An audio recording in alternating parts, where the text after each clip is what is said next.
ও মানুষ, কি মানুষ হইছ? তোমার আমার দ্বারা কি অন্যের কোনদিন উপকার হলো কিনা? ও আমার কলিজার যুবক,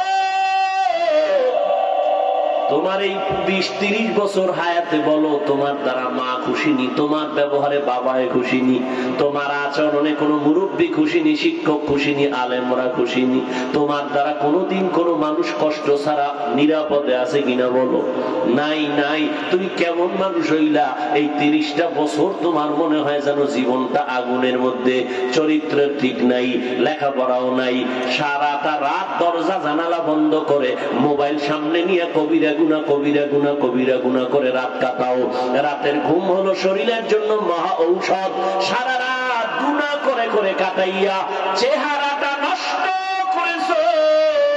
চেহারা দিয়ে তাকাইলে কোনো মায়া লাগে না, চেহারায় কোনো নূর নাই, সারা রাত গুনাহ করেছো।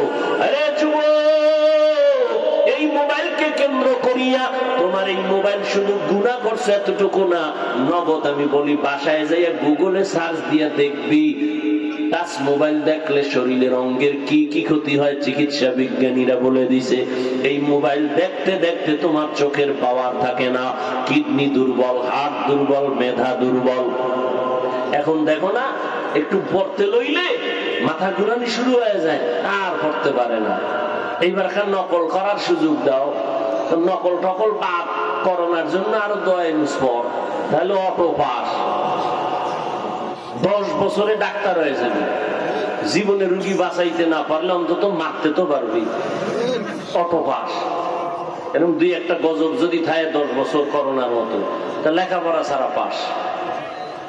আর এখন শিক্ষার ঘরে তো লাগছে আগুন।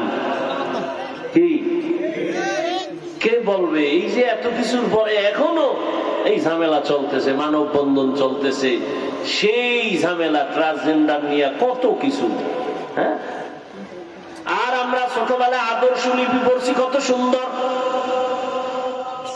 সকালে উঠিয়া আমি মনে মনে বলি, আমি যেন সারাদিন ভালো হয়ে চলি।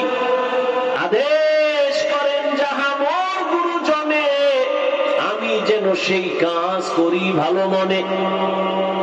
এখন পড়ায় এই ছেলেটারে মাদ্রাসা স্কুলে যখন যায়, বাচ্চাটা ফজরের আজান দিতে যখন মুয়াজ্জিন উঠে, আম্মা জান উঠে সন্তানের কেজি দিয়ে পাঠাবে, ওখানে গিয়ে পড়বে সরোয়া অজগর, ওখানে গিয়ে পড়বে সরায়া আপা।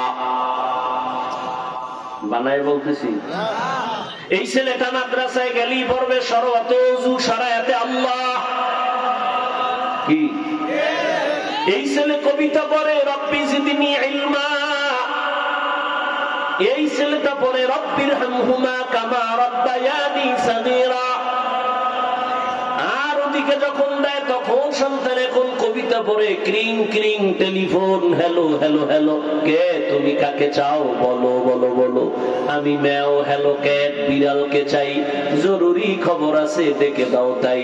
হাম টিমে টিম টিম, তার খাড়া দুটো শিং, তারা মাঠে পারে ডিম। সিংওয়ালা জানোয়ারে ডিম দেয়নি মানিকগঞ্জে, তাহলে এটা সত্য না মিথ্যা? যেই শিক্ষার ফাউন্ডেশন মিথ্যা হবে, এই শিক্ষার দ্বারা জাতি মিথ্যাবাদী হবে। আল্লাহ হেদায়েত দান করুন। এখানে 14টা ছেলের মাথায় পাগড়ি দেয়া হলো কোরআনের হাফেজ। এত তোমার জ্ঞান, সারা বাংলাদেশ ঘুরো। আমরা বাংলা ভাষা শিখার জন্য 10 পৃষ্ঠার একটা বই পড়ছি, আদর্শ লিপি। খুঁজো বাংলাদেশে আদর্শ লিপির একজন হাফেজ পাইবানি। অথচ আল্লাহর কোরআনের হাফেজ সেদিন একটা পাগড়ি দিলাম, 8 বছরের সন্তান 6 মাসে হাফেজ। এরে আল্লাহর বান্দারা, আমি কিন্তু স্কুল কলেজের বিরোধী না, বরং বাংলাদেশে আমার মতো স্কুল কলেজের ছেলেদের পক্ষে কেউ বয়ান করে না। এরে আমার কলিজার যুবক, রহমতের নবীর আদর্শের মালা গালায় লাগাও। আমি যে এতক্ষণ বয়ান করতেছি, একবারও কিন্তু বলি নাই আমি 5 কল্লি টুপিওয়ালা, তুমিও 5 কল্লি পড়ো, একবারও বলি নাই বলবো না, ভয় নাই। আমি কওমি মাদ্রাসার সন্তান, একবারও বলি নাই কওমিতে যাও, না গেলে তোমার কপাল খারাপ। পীরের সন্তান, তুমি তাবলীগে না গেলে তুমি ধ্বংসে, কথাও বলি নাই। আমি পীরের মুরিদ, একবারও বলি নাই তুমি পীরের কাছে যদি না যাও তোমার কপাল খারাপ। বরং আমি কি বলি শুনো এবার। এই যুবক বাবারা, তুমি স্কুলে পড়ো, কলেজে পড়ো, চাকরি করো, ব্যবসা করো, তোমাকে আমি কলিজা দিয়া ধন্যবাদ জানাই, শুকর আদায় করি। স্কুল কলেজ ছাড়বি না, অনুরোধ মাদ্রাসায় আসার নিয়ত করলে পাল্টায় ফেল। কারণ আমার দেশের মাদ্রাসায় স্কুলের ছাত্র আইনা ভরার দরকার নাই। আমাদের একটা মাদ্রাসাও খালি নাই, ছাত্রর অভাব নাই, মাওলানার অভাব নাই, মুফতির অভাব নাই, হুজুরের অভাব নাই। এখন আমার দেশে বড় অভাব, ডাক্তার দরকার, ইঞ্জিনিয়ার দরকার, আদর্শ ডিসিএসপির দরকার। অতএব তুমি স্কুল কলেজে লেখাপড়া করে ডাক্তার হও, ইঞ্জিনিয়ার হও, প্রফেসর হও, একজন ব্যবসায়ী হও, একজন চাকরিজীবী হও, ডিসিএসপি হও। ও বান্দা, তুমি একজন বড় দামি কলামিস্ট হও, তুমি একজন সাংবাদিক হও। তবে দাবি আমার একটা, অনুরোধ আমার কলিজার যুবক, জীবনে বেয়াদব হইবা না। বলবা হাফিজ ভাই বেয়াদব হব না, তার ব্যাখ্যা কি? ভালো করে শোনো। 3 জায়গায় বেয়াদবি করবা না, সাবধান, তো মরার আগে মরে যাওয়া। অর্থাৎ দেহ থাকবে, রুহু থাকবে, দেহের কোনো কিচ্ছুই থাকবে না, বিছানায় পড়ে পঙ্গু হয়ে যাবি। 3 জায়গায় বেয়াদবি যেন না হয়। 1, মা বাবার সাথে বেয়াদবি করা যাবে না। যদি মা বাবারে কষ্ট দাও আর বদদুয়া যদি কপালে লেগে যায়, মরার আগে জীবন ধ্বংস। শিক্ষকের সাথে বেয়াদবি করা যাবে না। যদি শিক্ষকের কষ্ট দাও, বদদুয়া লেগে যায়, লেখাপড়ার জগৎ থেকে হারিয়ে যাবা। 3 নম্বরে আলেমের মনে কষ্ট দিবা না। আলেমের অন্তরে কষ্ট দিলে যদি বদদুয়া লেগে যায়, চরিত্রের জগৎ থেকে নিজেরে হারায় ফেলবা। অনুরোধ করি, ডাক্তার হও, বেয়াদব হইও না। ইঞ্জিনিয়ার হও, বেয়াদব হইও না। যদি বেয়াদবি করে ডাক্তার হও, তাসলিমার মতো জুতা খাইয়া দেশ থেকে পালাতে হবে। অতএব তুমি ডাক্তার হও, ইঞ্জিনিয়ার হও, প্রফেসর হও, তুমি একজন সাংবাদিক হও, তুমি এসপি ডিসিওসি হও, তুমি একজন এমপি মন্ত্রী হও, মেম্বার চেয়ারম্যান। তবে তোমার আদর্শ থেকে যেন মানুষ কষ্ট না পায়, তোমার ব্যবহারে মা বাবা কষ্ট না পায়, শিক্ষকেরা কষ্ট না পায়, উলামায়ে কেরাম কষ্ট না পায়। এইবার আসো, অনেকে মনে মনে ভাবো সুন্দর কথা, কিন্তু এটা কি সম্ভব নি? এবার তোমার সামনে আমি হিসাবটা মিলাই দেই। তোমরাই যুবক বাবারা জবান দিয়ে সাক্ষী দাও, জীবনে কোনোদিন মাদ্রাসায় পড়ে নাই, আলিফ বাতাও শিখে নাই। তোমার লাইনের যুবক স্কুলে পড়ে, কলেজে পড়ে, চাকরি করে, ব্যবসা করে, 5 বেলার নামাজি আসেনি? আছে? বাস ওয়াজ শেষ, তোমার জীবনের ওয়াজ এইটাই শেষ। এবার বাসায় গিয়ে দরজা জানালা বন্ধ করে নিজের কপালের উপরে থাপ্পড় দিবি আর বলবি, এই পোড়া কপাল, তোর মতো যুবক স্কুল কলেজে পড়িয়াও যদি নামাজ পড়ে, তুই কেন পারো না? তোর কপালে কার বদদুয়া লাগছে, কার অভিশাপ নিয়ে জন্ম নিছো বল? নিজেরে নিজে প্রশ্ন করো। তোমার মতো যুবক র্যাব আর্মি পুলিশ বিডিআরের চাকরি করে, 5 বেলার নামাজি আসেনি? পায়ে হাত রেখে বলছি, বেয়াদবি মাপ চাই বাবা। তোমারে আল্লাহ বুঝ দিছে, বিবেক দিছে, বিবেক দিয়ে বলো তুমি কেন পারো না? অবশ্যই তোমার কপালে না জানি কার বদদুয়া লাগছে, কোন জায়গায় জানি বেয়াদবি কইরা তোমার কপাল অভিশপ্ত বানাইছো। তোমার মতো যুবক রাস্তায় গাড়ি চালায়, নামাজ বাদ দেয় না, তুমি কেন পারো না? তোমার মতো যুবক দোকানদারি করে, ব্যবসা করে, নামাজ ছাড়ে না, তুমি কেন পারো না? তোমার মতো যুবক ওসি ডিসিএসপি উকিল ব্যারিস্টার নামাজি অভাব নাই, বলো তুমি কেন পারো না? তোমার মতো যুবক তাকায় দেখো, আজকে চাকরি করে, ব্যবসা করে, জমিনে কৃষিকাজ করে, গামছা বিছাইয়া নামাজ পড়ে, নামাজ বাদ দেয় না, বলো বাবা তুমি কেন পারো না? আমি তো স্কুল থেকে তোমাকে মাদ্রাসায় যেতে বলি নাই, আমি তোমারে তসবিহ আর পাগড়ি লাগাইতে বলি নাই। তুমি স্কুলে পড়ো, কলেজে পড়ো, মা বাবার দোয়া নিয়া, শিক্ষকের দোয়া নিয়া, উলামায়ে কেরামের দোয়া নিয়া 5 বেলার নামাজ পড়ো আর সবার সাথে ভালো আচরণ করো।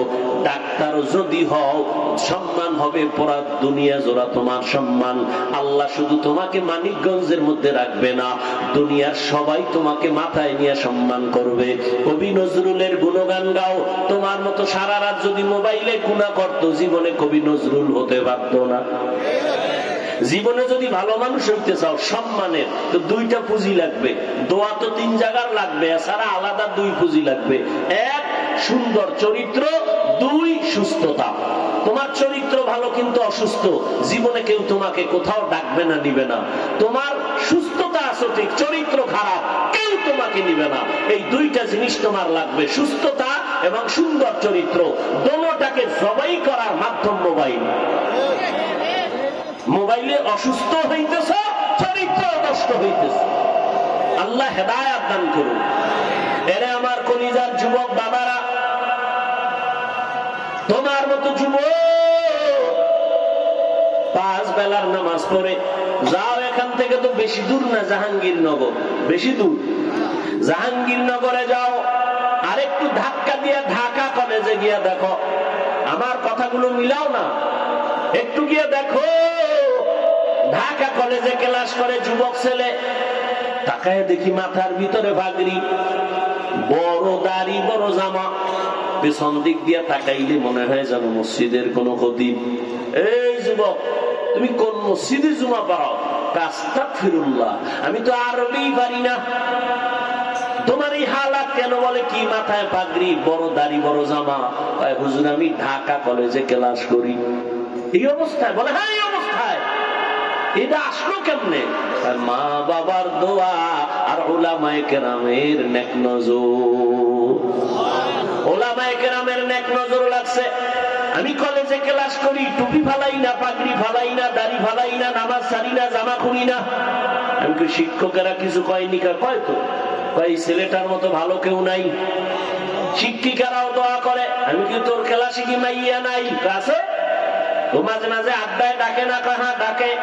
আমার বন্ধুরা যখন কয় চল আমরা একটু পার্কে যাবো, আড্ডা দিব, আল্লাহর কুদরত বুঝি না, মাইয়ারা আমার পক্ষ হইয়া কয় এই ও আল্লাহর পথে আছে, ওরে ডিস্টার্ব করিস না, ছেড়ে দে। এ বানাই বলতেছি। হেদায়েতের মালিক আল্লাহ। যুবক, অতএব আমি অনুরোধ করে বলছি, কয়দিন আর বাহাদুরি করবা? আরে মানুষের মনে একটা শখ থাকে, শখ নাচ গান দেখতে জানি কত মজা, শখ থাকে না? ওটা তোমার মধ্যে যেমন আছে, আল্লাহর কসম আমার মধ্যেও আছে। কিন্তু আমি একবারও ঢুকি না এর মধ্যে, দরজায় তালা মাইরে দিছি, আল্লাহর কাছে কাঁদতেছি, আল্লাহ এই পথ থেকে বাঁচাও। আর তুমি যুবক তো কতবার ঢুকছো ওই পথে, এখনো কি ফিরবা না? তোমার এখনো কি শখ মিটে নাই? তোমার মনে চাইছে পার্কে যাবা, গেছো তো, এখনো কি শখ মিটে নাই? তোমার মনে চাইছে নামাজ পড়বা, না পড়ো নাই, এখনো কি শখ মিটে নাই? মনে চাইছে দাড়ি কাটবা, কেটে ফেলেছো, এখনো কি শখ মিটে নাই? আর কতদিন, কত রাত ঘরের মধ্যে মোবাইলে জেনার গুনাহ, চোখের গুনাহ দেখলে তোমার আর শখ মিটবে? তারপরে তওবা করবা বলো। আর কতদিন নামাজ ছাড়া থাকলে তোমার আশা পূরণ হবে? তারপরে তওবা করবা বলো।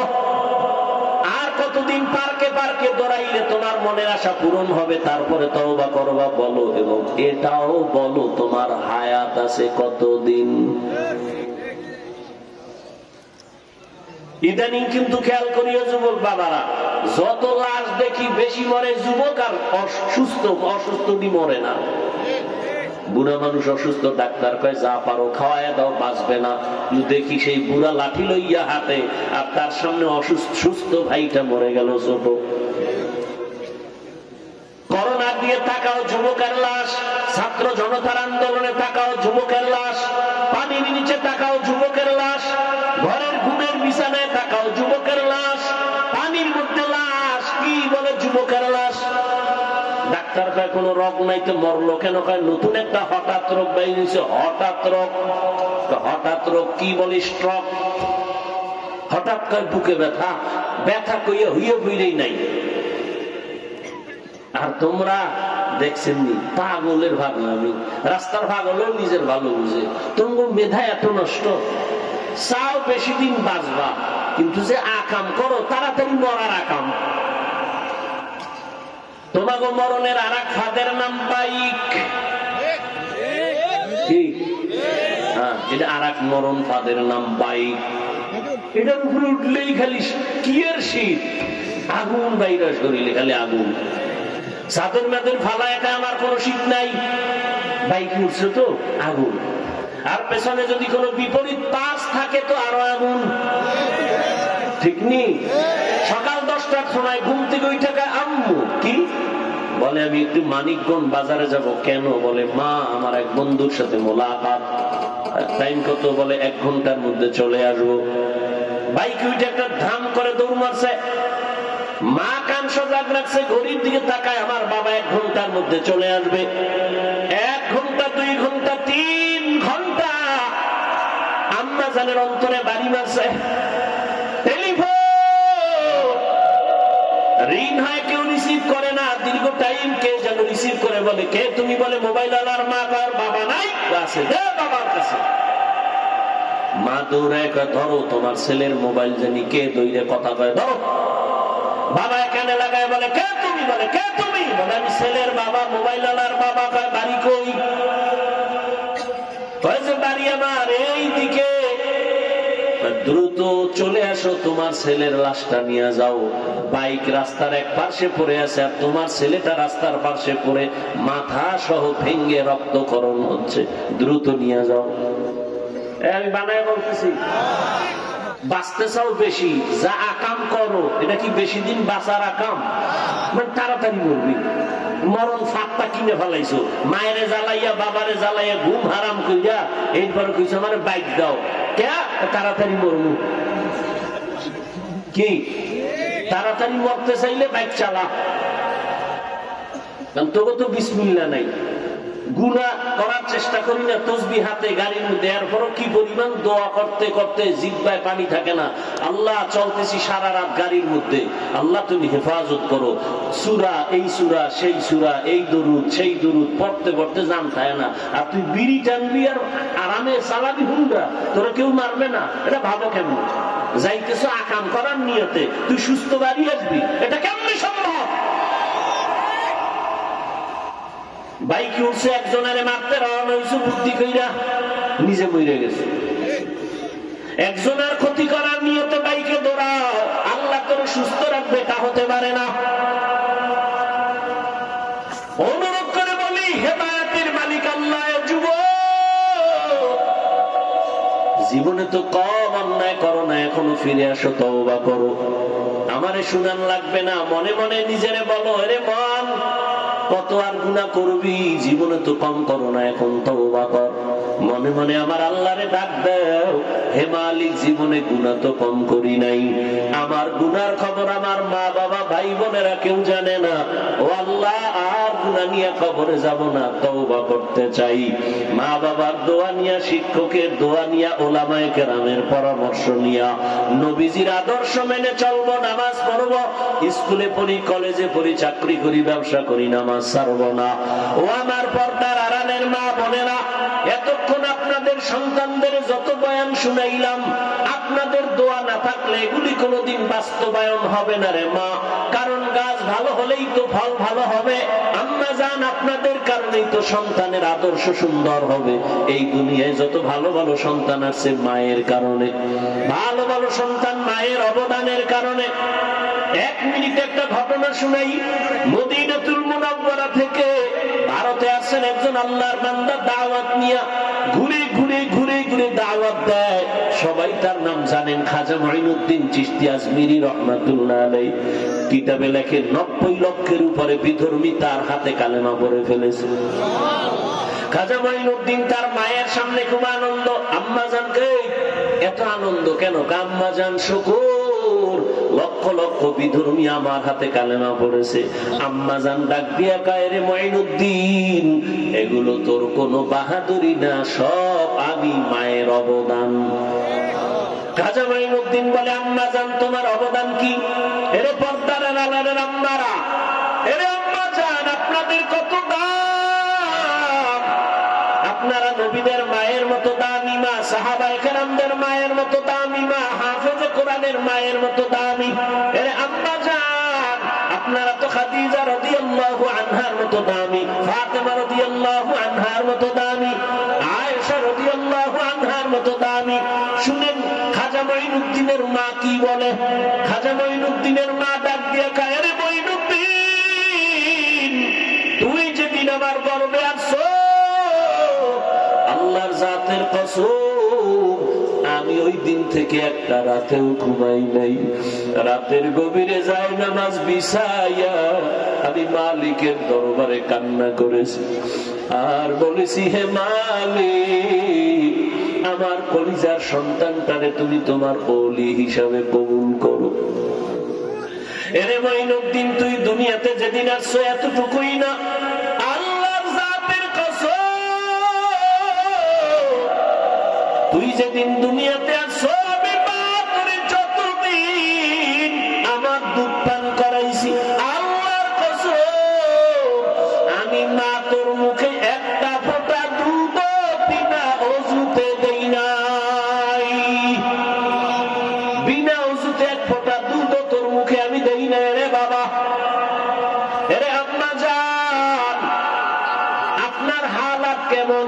গর্ভে বাচ্চা নিয়ে বেপরদায় দৌড়ান, টেলিভিশনের সামনে বসেন, আপনার গর্ভের বাচ্চাটা কেমনে ভালো হবে বলেন? আপনি গর্ভে বাচ্চা নিয়ে স্বামীর সাথে ঝগড়া করেন, গালাগালি করেন, কেমনে আপনার সন্তান ভালো হবে? এরে আম্মা জান, আপনি বাচ্চা গর্ভে নিয়ে ভালো দেখবেন সন্তান ভালো হবে, খারাপ চেহারা দেখবেন সন্তানের চেহারা খারাপ হবে। স্বামীর সাথে আচরণ ভালো করবেন, সন্তানের আচরণটাও ভালো হবে। স্বামীরাও স্ত্রীদের সাথে ভালো আচরণ করতে হবে। এরে আম্মা জান, বাবার তুলনায় মায়ের অবদান বেশি সন্তানের জন্য।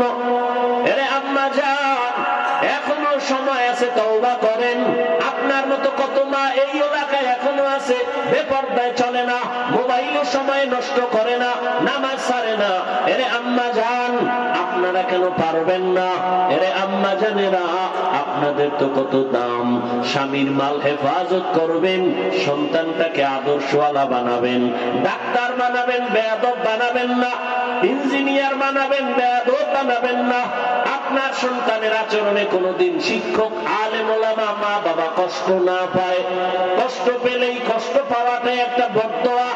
এরে আম্মা জান, এখনো সময় আছে, তওবা করে আল্লাহর কাছে মনে মনে বলেন, হে আল্লাহ, জীবনে তো বেপরদায় কম চললাম না, আজকে থেকে তৈরি হলাম আর নামাজ ছাড়বো না, স্বামীর মাল খেয়ানত করবো না, আর মোবাইলে সময় নষ্ট করবো না, সন্তানটাকে আদর্শওয়ালা বানানোর চেষ্টা করব। এখানে একটা পয়েন্ট আমি বলে রাখি, বাবাদেরকে আর মায়েদেরকে ভালো করে মনে রাখবেন, পারলে ঘরের দরজায় পেস্টুন বানায় লিখে টানায় রাখবেন। মাকেও বলতেছি, বাবাকেও বলতেছি, এরে আব্বা জান, আম্মা জান, আপনি যদি কারো কোনো মহিলার দিকে খারাপ দৃষ্টিতে তাকান, মনে রাখবেন আপনার স্ত্রীর দিকে অন্য পুরুষে খারাপ নজরে তাকাবে। এরে আম্মা জান, আপনি যদি কোনো পুরুষের দিকে খারাপ দৃষ্টি দেন, আপনার স্বামীকেও কোনো মহিলা খারাপ দৃষ্টি দিবে। এই আব্বা জান, আম্মা জানেরা, আপনারা যদি কোনো ব্যক্তির মাইয়ার দিকে খারাপ দৃষ্টিতে তাকান, আপনার কন্যার দিকেও অন্য খারাপ দৃষ্টি শুরু হয়ে যাবে। আপনি যদি চোখ দিয়া তাকায় তাকায় চোখের জিনা করেন, অন্তরের কল্পনায় জিনা করেন, আপনার মেয়ের উপরেও কিন্তু এই সবল এসে যাবে, ভিন্ন দিকের নজর পড়ে যাবে। অতএব অনুরোধ করছি, এরে আম্মা জান, যখন খারাপ দৃষ্টি আসবে, নিজের মাইয়ার ছেলের কথা মনে করবেন। আরে, আমি অন্যের ছেলের দিকে তাকাইলে তো আমার ছেলের উপরে খারাপ দৃষ্টি পড়বে। আমি যদি অন্যের মেয়ের দিকে খারাপ দৃষ্টিতে তাকাই, তাহলে আমার মেয়ের উপরে অন্যের খারাপ দৃষ্টি পড়বে। আমি যদি অন্যের স্ত্রীর দিকে খারাপ দৃষ্টিতে তাকাই, তো আমার স্ত্রীর দিকে অন্যের খারাপ দৃষ্টি পড়বে। অতএব এখন থেকে তওবা করে নেন। বাবাজিদেরকেও বলবো, তওবা করেন, আর নামাজ ছাড়িয়েন না। যুবক বাবাদেরকে বলবো, তওবা করে নাও রে বাবা। মনে মনে আল্লাহকে বলো, হে আল্লাহ, জীবনে আর নামাজ ছাড়বো না, আর বেপরদায় চলবো না, মা বাবারে কষ্ট দিব না। উলামায়ে কেরামের দোয়া নিয়া, শিক্ষকের দোয়া নিয়ে নবীজির তরিকা মেনে চলবো, আল্লাহর হুকুম জীবনে বাস্তবায়ন করব, নবীর আদর্শ মেনে চলবো। নবীর আদর্শ মানিয়া ব্যবসা করো, বাধা নাই। নবীর আদর্শ মতে চাকরি করো, বাধা নাই। তোমার ব্যবসায় জান্নাত দিবে যদি নবীর আদর্শ মেনে তুমি চাকরি করো, চাকরি জান্নাতের পথ পাইবা। নবীর আদর্শ মেনে যদি তুমি ডাক্তারি পড়ো, ডাক্তারি পড়াও জান্নাতের পথ সুগম হয়ে যাবে। আল্লাহর কাছে তওবা করো। কয়দিন আর দুনিয়ায় বাঁচবা ও আমার যুবক বাবারা? আমিও যদি আজকে তোমার মতো প্যান্ট শার্ট টাই লাগায়া জামা কাপড় ফালায়া চলতাম, কেউ বাধা দিত না। কিন্তু চিন্তা করে দেখলাম আল্লাহর কোরআন সত্য, নবীর কথা সত্য, কোনো মিথ্যা নাই। ১৫০০ বছর পর্যন্ত বহু ভুল বের করার পণ্ডিতেরা অপচেষ্টা করিয়াও পারে নাই।